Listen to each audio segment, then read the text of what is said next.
हो गया वो ऐलाने जंग जिसके बाद अब 10 मार्च को तय होगा लखनऊ की लड़ाई कौन जीता। नमस्कार, आप देख रहे हैं लखनऊ की लड़ाई। आपके साथ मैं हूं अंजना ओम कश्यप। उत्तर प्रदेश में 7 चरण में चुनाव होगा। यूपी की 15,02,84,005 मतदाता तय करेंगे कि क्या इस बार लखनऊ की लड़ाई में दोबारा योगी आदित्यनाथ को मुख्यमंत्री बनकर इतिहास रचना है या फिर सत्ताधारी मुख्यमंत्री को दोबारा शपथ न लेने का मौका देने वाला पुराना इतिहास दोहराया जाएगा। इसी फैसले के सबसे बड़े फैक्टर हैं खुद प्रधानमंत्री नरेंद्र मोदी। 2017 के चुनाव में 86% स्ट्राइक रेट से जहां प्रचार किया वहां जीत दिलाने वाले नरेंद्र मोदी क्या इस बार 2022 में वापस बीजेपी को जिता देंगे? जबकि पंजाब के फिरोजपुर में खतरे का सामना करके मैं जिंदा लौट पाया बोलने वाले नरेंद्र मोदी अपनी लहर के साथ सहानुभूति बटोरने वाली हवा भी पैदा हो सकती है।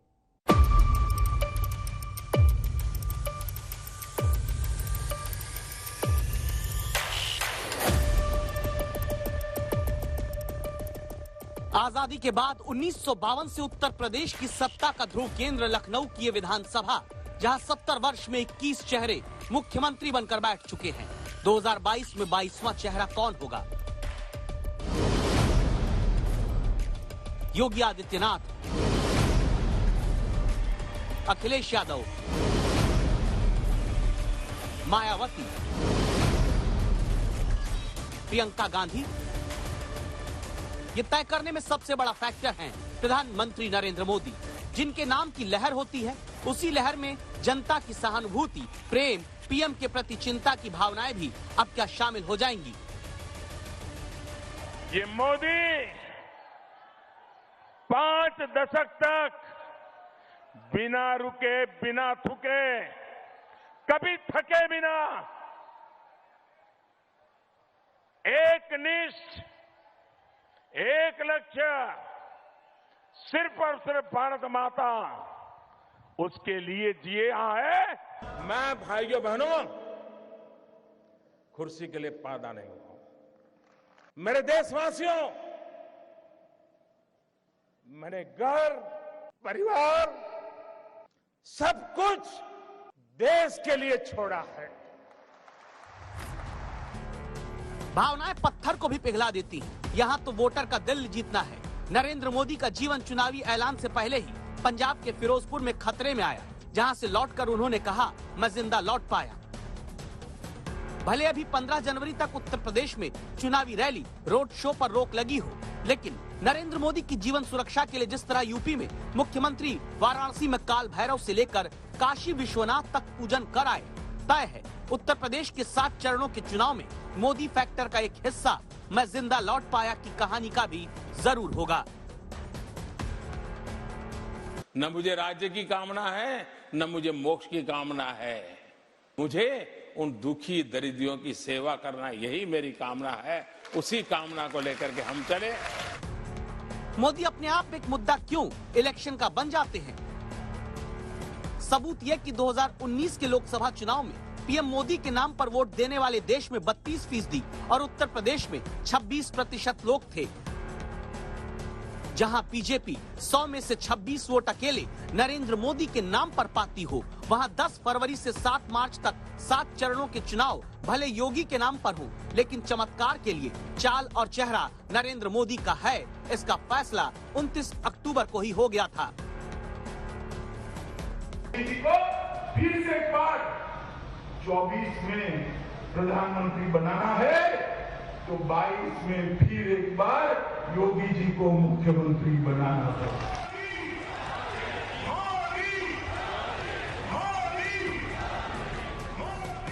उत्तर प्रदेश में नरेंद्र मोदी 2017 के मुकाबले 2022 में कितना सक्रिय होकर बीजेपी के सबसे बड़े फैक्टर हैं। सबूत ये कि 2017 के चुनाव में मोदी ने यूपी में कुल 24 रैलियां की, जबकि पिछले 3 महीने में प्रधानमंत्री 13 बार उत्तर प्रदेश में बड़ी सभाएं कर चुके हैं। 2017 के प्रचार के आखिरी दिनों में पीएम मोदी अपने संसदीय क्षेत्र में लगातार 3 दिन बिताए थे।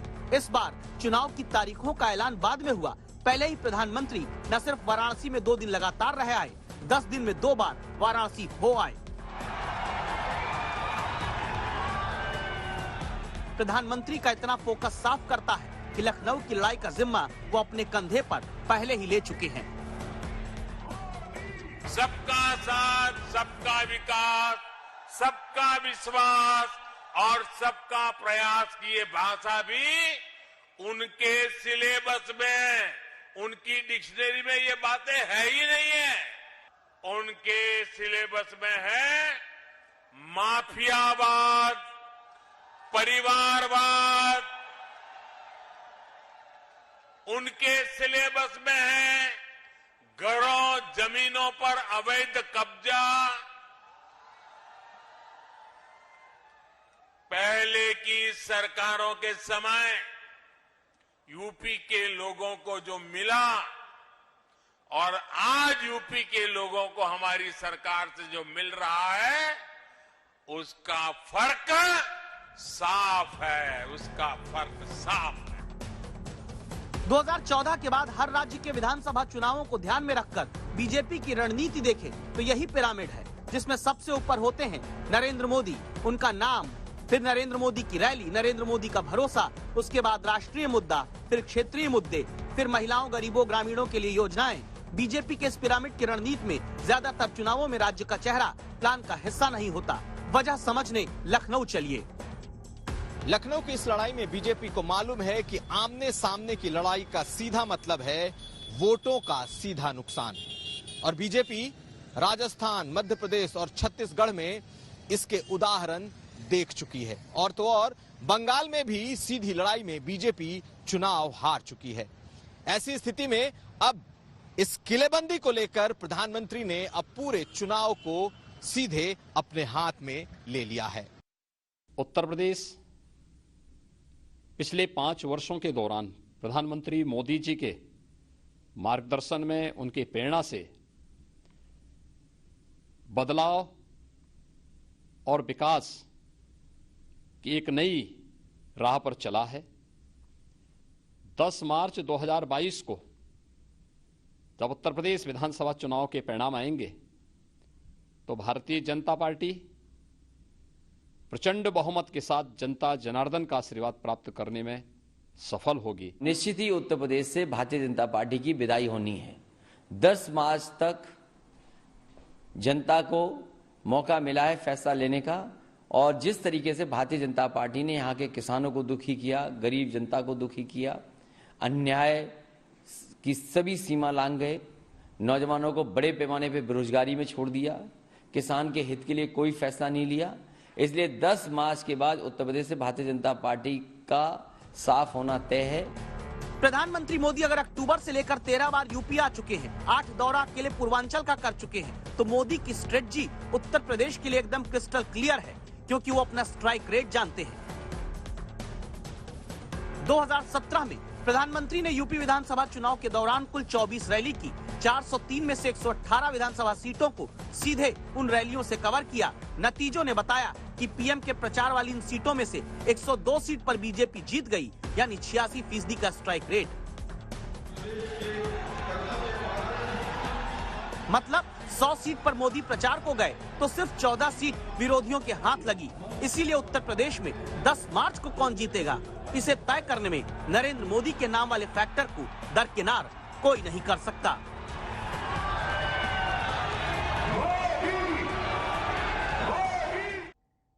बीजेपी ने 2017 में जब यूपी में ऐतिहासिक रूप से 300 से ज्यादा सीटें जीती तो मुख्यमंत्री का चेहरा कोई नहीं था। कई नामों पर चर्चा चली, फिर मुख्यमंत्री पद की शपथ योगी आदित्यनाथ ने ली। इस बार बीजेपी पहले से कह रही है कि योगी आदित्यनाथ को मुख्यमंत्री बनाना है। खुद योगी पत्रकारों से कह चुके हैं कि इस बार वो विधानसभा चुनाव पहली बार लड़ेंगे। तो योगी फैक्टर 7 चरणों के चुनाव में कितना अहम होगा?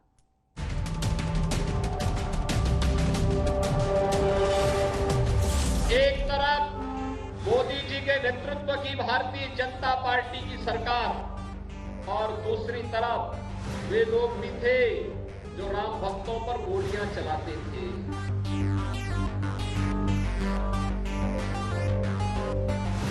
राम भक्तों की सरकार चाहिए या राम भक्तों पर गोलियां चलाने वाली सरकार चाहिए?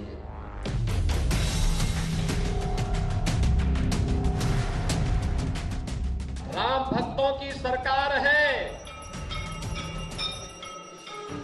गोरखपुर के मठ से सत्ता के राजयोग तक पहुंचे योगी आदित्यनाथ क्या लखनऊ की लड़ाई में पहली बार विधानसभा चुनाव लड़कर दोबारा मुख्यमंत्री बनेंगे? उत्तर प्रदेश में 7 चरणों में जंग होगी। इस ऐलान के बाद सब अब ये जानना चाहते हैं कि 10 फरवरी वाले पहले चरण में मथुरा से योगी विधानसभा चुनाव लड़ेंगे या फिर 27 फरवरी को अयोध्या वाले चरण में योगी उम्मीदवार होंगे। इसमें भी अयोध्या की चर्चा इसलिए ज्यादा चलने लगी क्योंकि मुख्यमंत्री बनने के बाद 32 बार से ज्यादा योगी आदित्यनाथ अयोध्या जा चुके हैं। योगी के मुख्यमंत्री रहते ही अयोध्या में राम मंदिर निर्माण भी चल रहा है। अब याद करिए, जब पहली बार लोकसभा चुनाव नरेंद्र मोदी उत्तर प्रदेश लड़ने आए तो वो काशी को चुनते हैं। धर्म और विकास दोनों के उसी मॉडल से क्या अयोध्या से चुनाव लड़कर योगी आदित्यनाथ वोटर से विजय हासिल करने वाला मोदी फॉर्मूला अपना सकते हैं? योगी के अयोध्या से ही चुनाव में उतरने की अटकलों को बल तब और मिला जब 6 जनवरी को अयोध्या में नितिन गडकरी की सभा के बाद मुख्यमंत्री के निजी सचिव ने अयोध्या में पदाधिकारियों से योगी के चुनाव लड़ने को लेकर जमीनी रिपोर्ट जानी। इस देश को न साम्यवाद चाहिए, इस देश को न समाजवाद चाहिए, इस देश को केवल राम राज्य चाहिए और उत्तर प्रदेश को राम राज्य की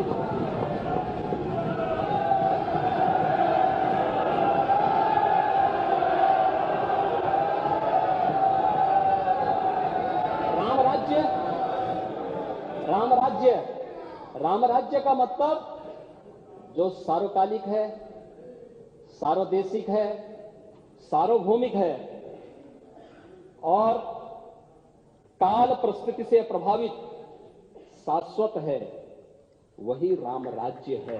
मुख्यमंत्री जी इस बात को जानते ही नहीं है। उन्होंने न संविधान पढ़ा है, न संविधान के प्रेम्बल को पढ़ा है। हमारा संविधान के प्रेम्बल में शुरू में यह कहा गया कि हमारी सोशलिस्ट स्टेट होगी। भारत में जितने भी कार्यक्रम योजनाएं बनेंगी सोशलिस्ट बनेंगी। जो रामराज्य की बात करते हैं बिना समाजवाद के अधूरी हैं। जो रामराज्य की परिकल्पना है वो बिना समाजवाद के पूरे नहीं हो सकती।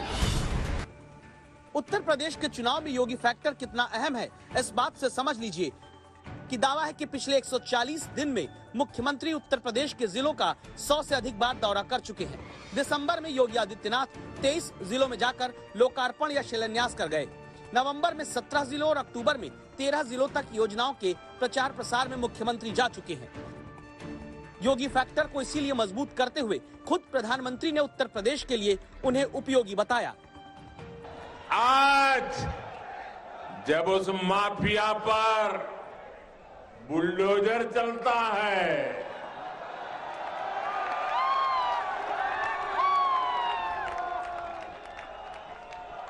बुलडोजर तो गैर कानूनी इमारत पर चलता है, लेकिन दर्द उसको पालने पोसने वालों को होता है। तभी आज पूरे यूपी की जनता कह रही है, यूपी प्लस योगी बहुत है उपयोगी। उत्तर प्रदेश में 10 मार्च को जनता के वोट बताएंगे कि जनता ने योगी को उपयोगी माना या नहीं।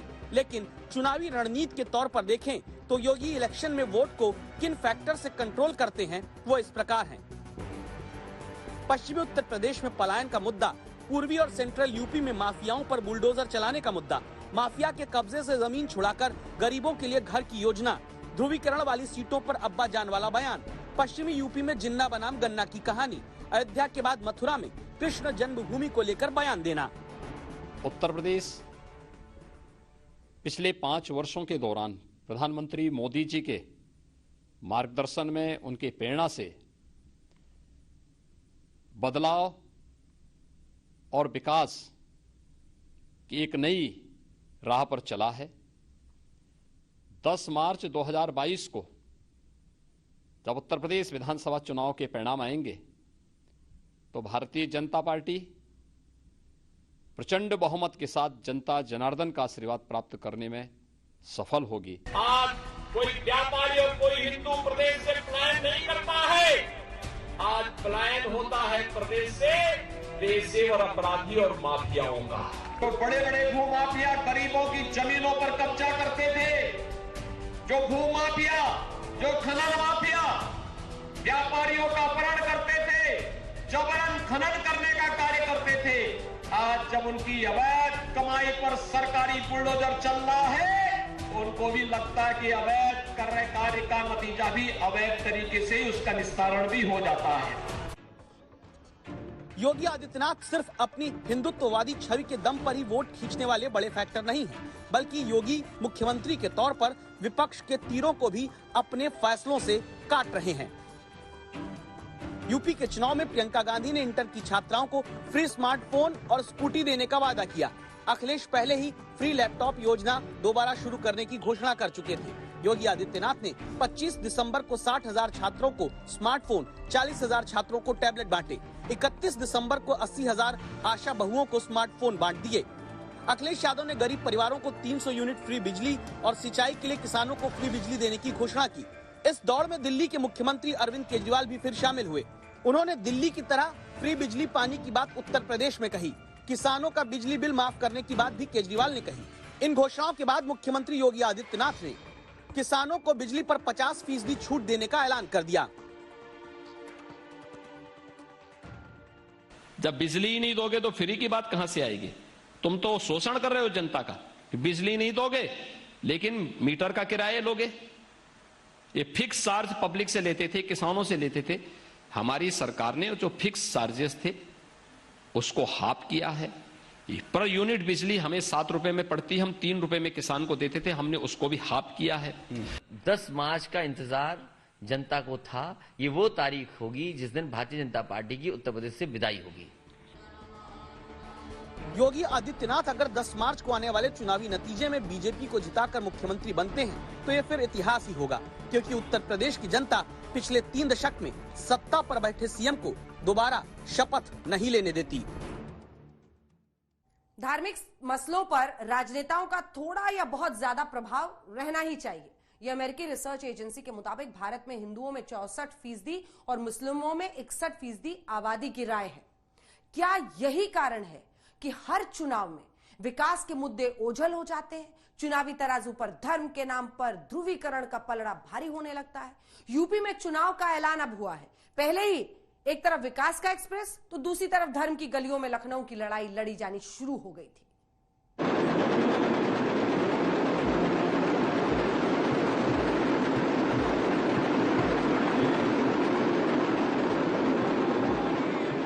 यहां अगर औरंगजेब आता है तो शिवाजी भी उठ खड़े होते हैं।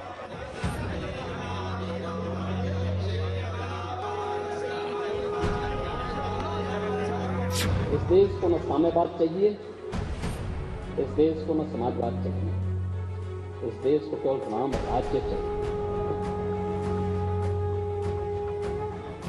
और एक प्रिय खेल और उनका, जैसे ही चुनाव करीब आए तो धार्मिक चश्मा लगा दिया।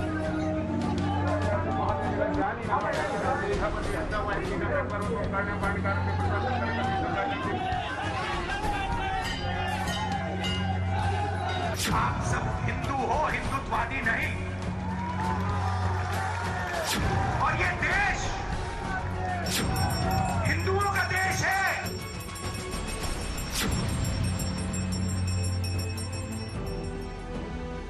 औरंगजेब, शिवाजी, जिन्ना, राम राज्य, समाजवादी राम राज्य, हिंदुओं का देश, हिंदुओं का राज, हिंदुत्ववादी। धर्म के धनुष से लखनऊ की लड़ाई जीतने वाले वो तीर हैं जिनका इस्तेमाल अब चुनावी ऐलान जंग के बाद बढ़ेगा।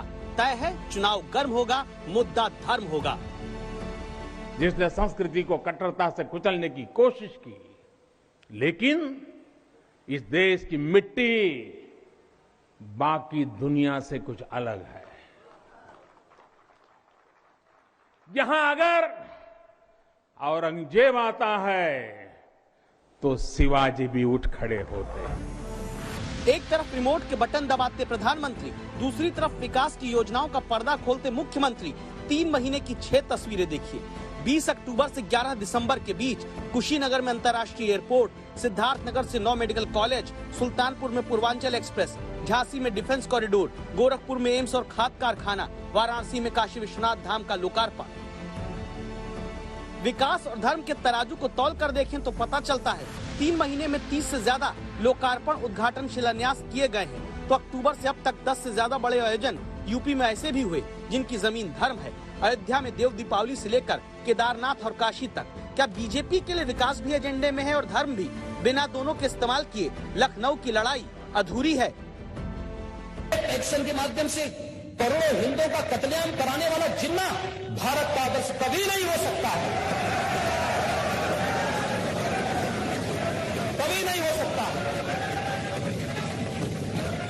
निर्दोष लोगों का हत्यारा है वो,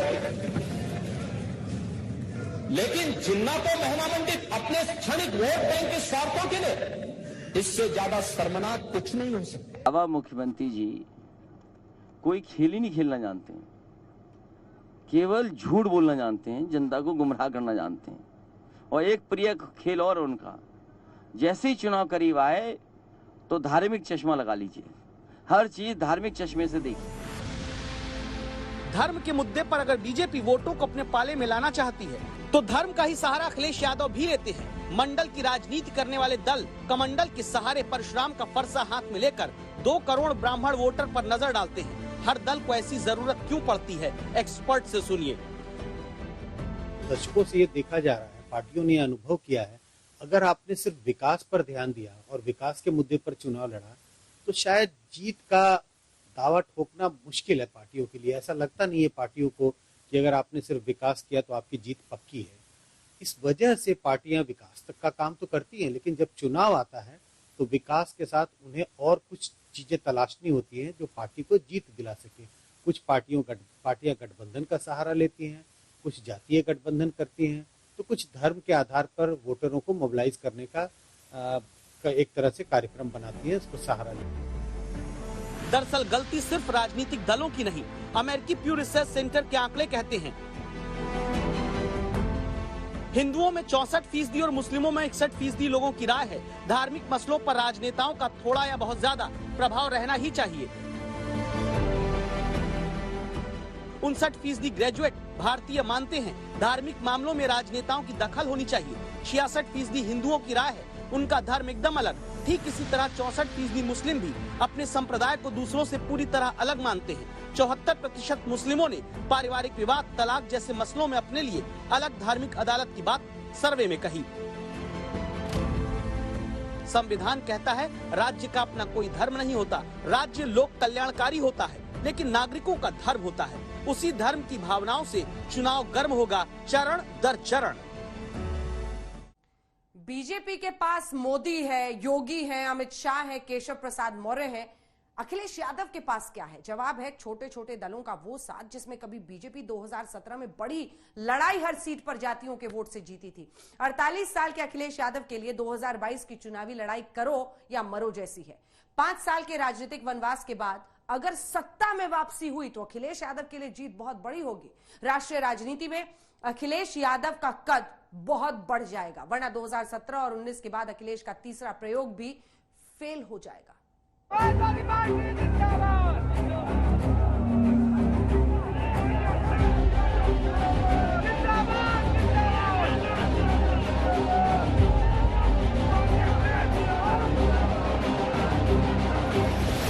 जो संकल्प पत्र इन्होंने जनता के बीच में रखा था 2017 में, वो इन्होंने कूड़ेदान में फेंक दिया।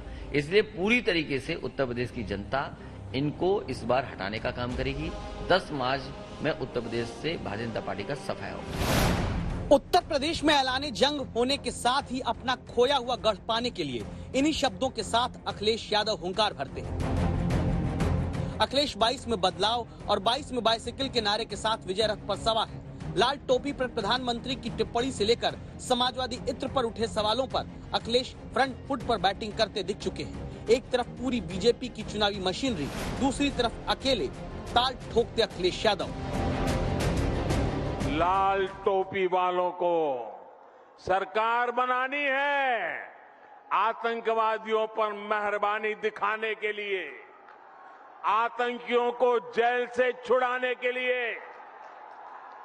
और इसलिए याद रखिए, लाल टोपी वाले यूपी के लिए रेड अलर्ट है, रेड अलर्ट।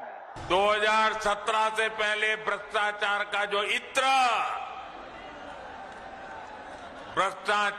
जो इत्र उन्होंने पूरे यूपी में छिड़क रखा था, वो फिर सबके सामने आ गया।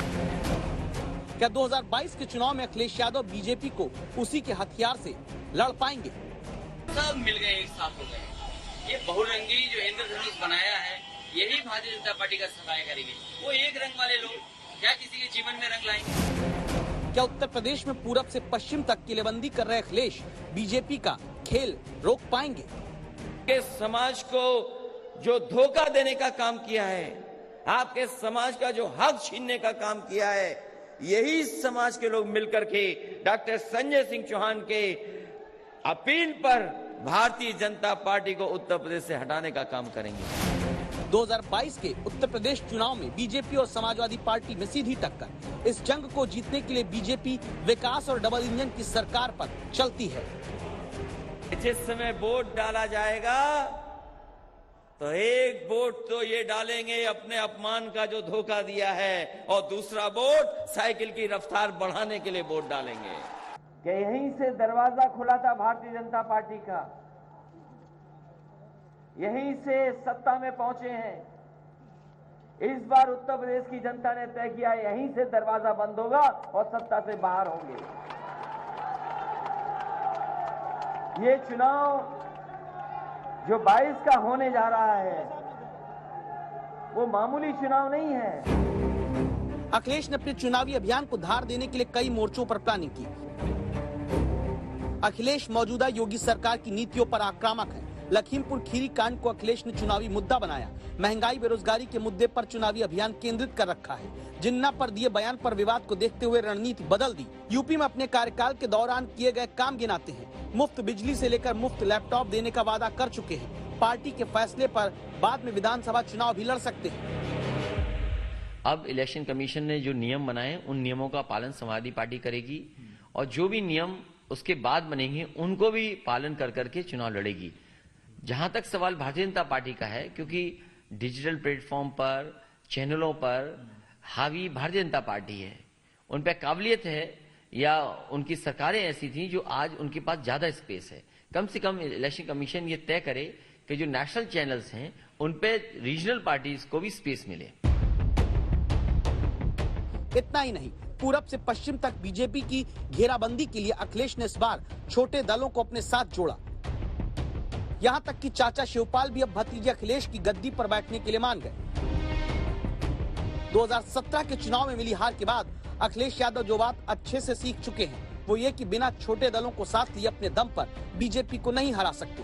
इसीलिए अखिलेश ने अमित शाह के ही पुराने फॉर्मूले से बीजेपी को रोकने की रणनीति बनाई।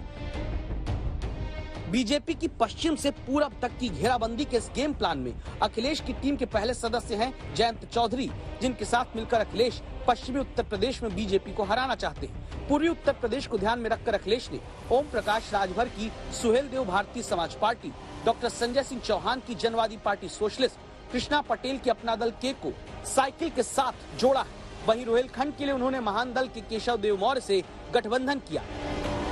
पूर्वांचल में ओम प्रकाश राजभर भारतीय जनता पार्टी को जमीन में दफना के दिखाऊंगा, देखिएगा।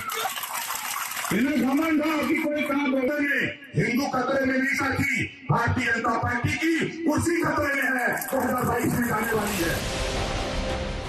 पश्चिमी उत्तर प्रदेश अखिलेश के लिए बहुत अहम है। 2013 में मुजफ्फरनगर के दंगों के बाद यहां से राष्ट्रीय लोकदल और समाजवादी पार्टी लगभग साफ हो चुके हैं। लेकिन किसान आंदोलन के बाद जब दावा किया जाता है कि जाट बीजेपी से नाराज हो सकते हैं, ऐसे में अखिलेश को उम्मीद है कि आरएलडी को साथ लाकर वो कुछ कमाल कर सकते हैं। लेकिन छोटे छोटे दलों से भी क्या अखिलेश यादव 47 सीट से बढ़कर 200 सीट के पार पहुंच पाएंगे?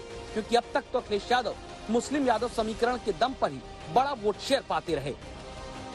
2019 के लोकसभा चुनाव में उत्तर प्रदेश में समाजवादी पार्टी जब मायावती के साथ गठबंधन बनाकर उतरी तो 73% मुस्लिमों ने वोट दिया। यादवों का 60% वोट अखिलेश के खाते में आया। 2014 के चुनाव में समाजवादी पार्टी को मुस्लिमों का 58% हिस्सा और यादव वोट शेयर का 53% हिस्सा मिला था। इनके अलावा बाकी जातियों का बहुत छोटा हिस्सा ही समाजवादी पार्टी के हिस्से आया।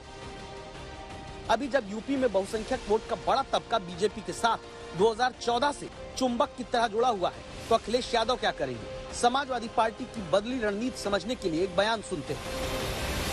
भाइयों की विजय होगी, हमारे दलित भाइयों की विजय होगी, हमारे अल्पसंख्यक भाइयों की विजय होगी। गंगा मैया का आशीर्वाद किसने लिया था बताओ? एक समय गंगा मैया का आशीर्वाद मिला था किसी को, और उन्होंने भरोसा दिलाया था कि मां गंगा मैया को हम साफ सुथरा कर देंगे। बताओ आज कितने साल पूरे हो गए हैं? बताओ हमें कानपुर वाले लोगों, कहां गंगा मैया साफ हो गई?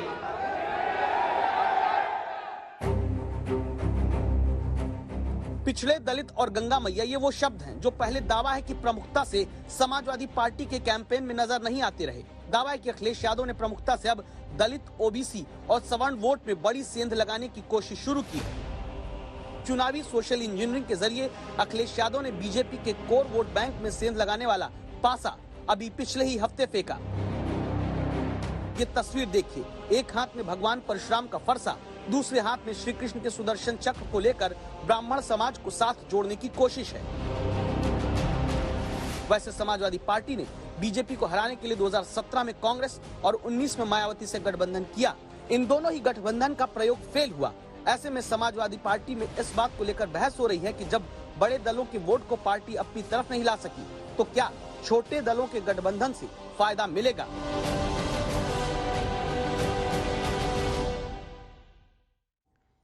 एक आदमी चुनाव में हारता है, एक आदमी चुनाव में जीतता है, लेकिन हर चुनाव में कोई ना कोई एक आदमी ऐसा भी होता है जो ना चुनाव जीतता है ना चुनाव हारता है, बल्कि वो तीसरा आदमी चुनाव किसको हरवाता है और किसको जिताता है, इसी पर सबकी नजर रहती है। ऐसे ही पिछले कुछ वर्षों में हर चुनाव में हैदराबाद से देश में जगह जगह जाकर इलेक्शन लड़ने वाले असदुद्दीन ओवैसी पर लगता है, क्या यूपी के चुनाव में ओवैसी चुनाव हारने जीतने वाले नहीं बल्कि चुनाव हराने जितवाने वाले फैक्टर बनेंगे?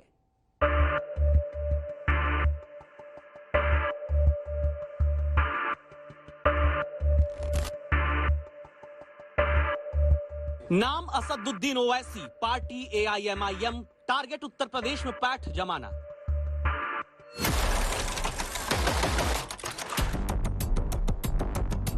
यूपी की सियासी जमीन पर अपना सिक्का जमाने निकले ओवैसी की पहचान उनका जोशीला अंदाज और बेबाक बोल है।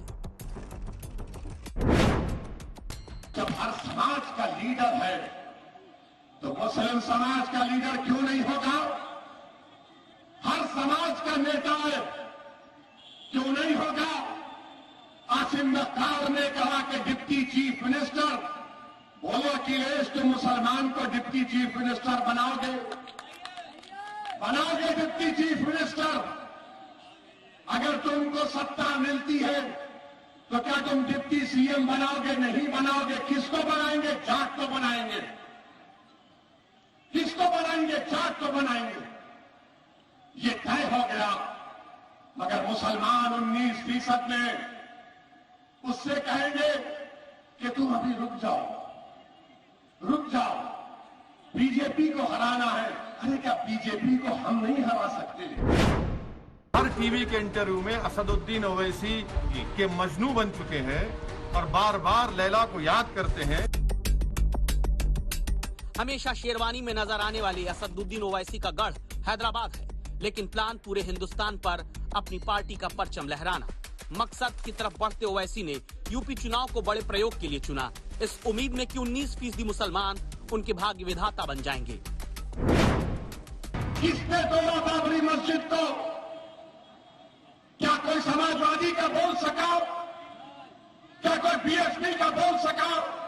क्या कोई कांग्रेस का बोल सका? मैं पूछा जाकर इन लोगों से कि बताओ तुमने बात क्यों नहीं उठाई? तो नजरें झुका लिए। मैं समझ गया क्योंकि मस्जिद मेरी शहीद हुई थी, इनकी नहीं हुई थी। दरअसल ओवैसी की तमाम जुगत 19% मुस्लिम वोट बैंक के उस वोटिंग पैटर्न को तोड़ने की रणनीति का हिस्सा है, जिसमें सबसे ऊपर आज की तारीख में समाजवादी पार्टी है। उत्तर प्रदेश में मुसलमानों का 50 से 60% वोट समाजवादी पार्टी, 15 से 20% बीएसपी और 5 से 10% कांग्रेस को मिलता आ रहा है। सपा, बसपा और कांग्रेस की तिकड़ी में बटे मुसलमानों का एक मुश्त हक पाने के लिए ओवैसी भड़काऊ बयान देते हैं। आजम खान के जेल जाने से ये साबित करने की कोशिश करते हैं कि हर सेक्युलर दल मुसलमानों को छलता है, खासकर समाजवादी पार्टी। सरकार तुम्हारी थी, तुमने बहुत से काम किए, तुमने दूध भी घर लेकर चले गए, मलाई भी खा लिए, दही भी खा लिए, सबको खा लिया तुमने, मगर जेल में आजम है और कोई सीबीआई इंक्वायरी इन पर नहीं है। मोदी जी, आपका अखिलेश का क्या रिश्ता है?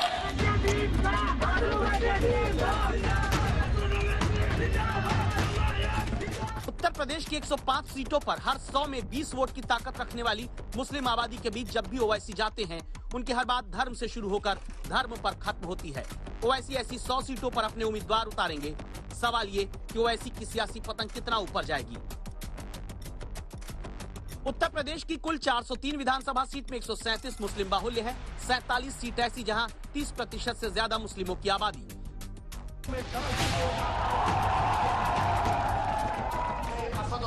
यूपी में चुनावी सभा कहीं भी हुई हो, पूर्वी या पश्चिमी उत्तर प्रदेश, ओवैसी के भाषण का स्टाइल एक रहता है।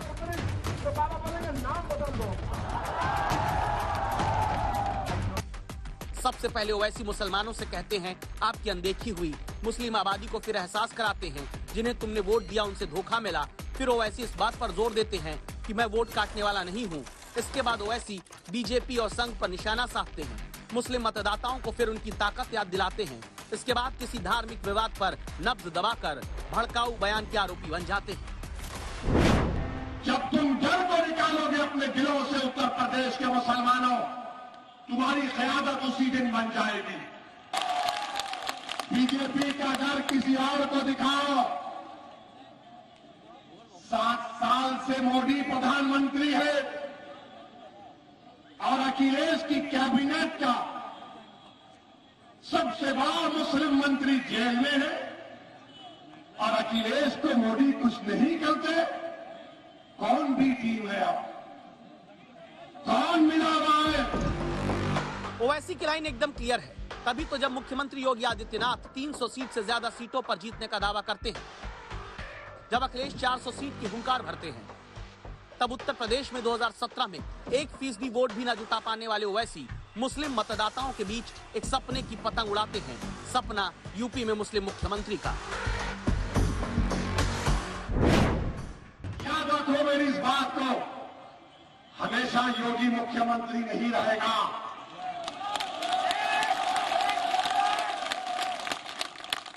हमेशा मोदी प्रधानमंत्री नहीं रहेगा। और हम मुसलमान वक्त के एतबार से खामोश जरूर है, मगर याद रखो हम तुम्हारे जुल्म को भूलने वाले नहीं हैं। यूपी में 10% आबादी की ताकत वाले ब्राह्मण समाज से 6 मुख्यमंत्री बन चुके हैं। 8.5% क्षत्रिय वोट बैंक की ताकत वाले 5 राजपूत भी यूपी में सीएम बने। 8.5% यादव समाज से भी 3 मुख्यमंत्री उत्तर प्रदेश चला चुके। लेकिन करीब 20% की ताकत वाले मुस्लिम समुदाय का कोई मुख्यमंत्री यूपी में नहीं बना। दरअसल मुस्लिम मतदाताओं को उनकी ताकत का एहसास ओवैसी कराना चाहते हैं, क्योंकि देश में सबसे ज्यादा आबादी वाले राज्य यूपी की जमीनी हकीकत ये भी है कि एक भी मुस्लिम उम्मीदवार को उतारे बिना 2017 में बीजेपी 300 से ज्यादा सीटों के साथ राजयोग हासिल कर चुकी है। 17 के विधानसभा चुनाव में समाजवादी पार्टी ने 57 मुस्लिमों को टिकट दिया, जीत सिर्फ 17 को मिली। मायावती ने 99 मुस्लिम कैंडिडेट उतारे, जीते सिर्फ 5। कांग्रेस के 22 अल्पसंख्यक उम्मीदवारों में 2 के हाथ जीत आई। ऐसे वोटों के बंटवारे के बीच बीजेपी अब्बाजान के बहाने अखिलेश राज का मुस्लिम तुष्टीकरण याद दिला चुकी है। ओवैसी भी मुस्लिमों से धोखे के लिए बीजेपी विरोधियों को ही घेरते हैं। यही तो बीजेपी कर रही है, नफरत फैलाना चाहती है।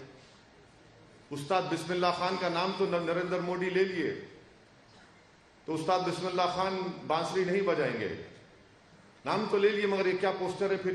ये सब सरकार कर रही है, नफरत फैलाना मुसलमानों के खिलाफ। अरे इस पर बात करिए ना, आपने क्या किया मुसलमानों के लिए 5 साल में, बताइए। आप तो बोलते कि appeasement for none, justice for all BJP कहती है ना, तो फिर ये क्या है बताइए? फिर आपने क्या जस्टिस किया मुसलमानों के साथ? अब उत्तर प्रदेश की चुनावी थाली में जब बाकी दल जाति समूहों के मिक्स वेज पर फोकस कर रहे हैं, तो ओवैसी का लक्ष्य सिंगल मिल वोट बैंक यानी मुसलमान पर।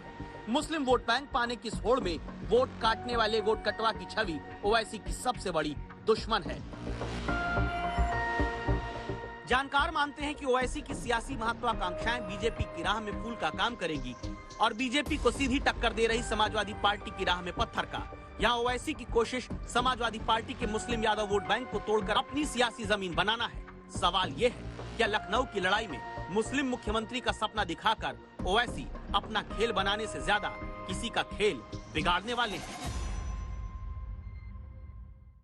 उत्तर प्रदेश के चुनावी दंगल में कुछ ऐसे खिलाड़ी भी हैं जो साइलेंट हैं। एक मायावती और दूसरी प्रियंका गांधी। ये दो चेहरे हैं जिनको लेकर अभी सियासी भविष्यवाणी नहीं हो रही, लेकिन आधी आबादी पर प्रियंका गांधी का दांव बैठ गया तो 2022 की तस्वीर बदल सकती है। वहीं उत्तर प्रदेश की पूर्व मुख्यमंत्री और बीएसपी सुप्रीमो 2022 में 2007 जैसी जीत रिपीट करने का दावा कर रही हैं।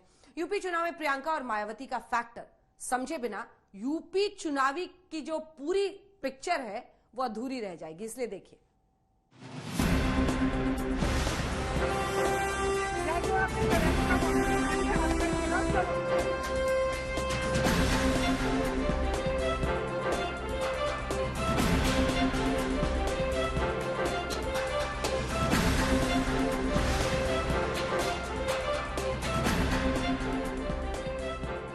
हाथरस से लखीमपुर खीरी तक प्रियंका गांधी वाड्रा ने अपने तेवरों से उत्तर प्रदेश में लखनऊ की लड़ाई में साफ किया कि वो पीड़ितों की आवाज बनकर सड़क पर उतरती है। प्रियंका ने मिशन यूपी के लिए चुनावी अभियान लॉन्च किया, उसके केंद्र बिंदु में भी आधी आबादी रही।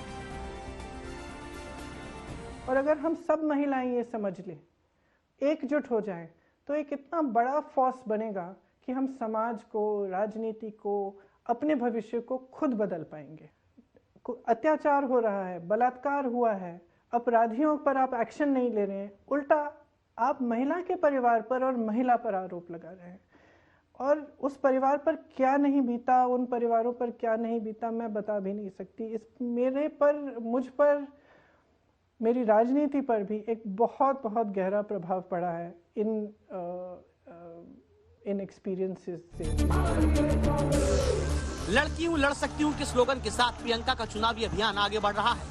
निशाने पर उत्तर प्रदेश की 7 करोड़ महिला वोटर हैं।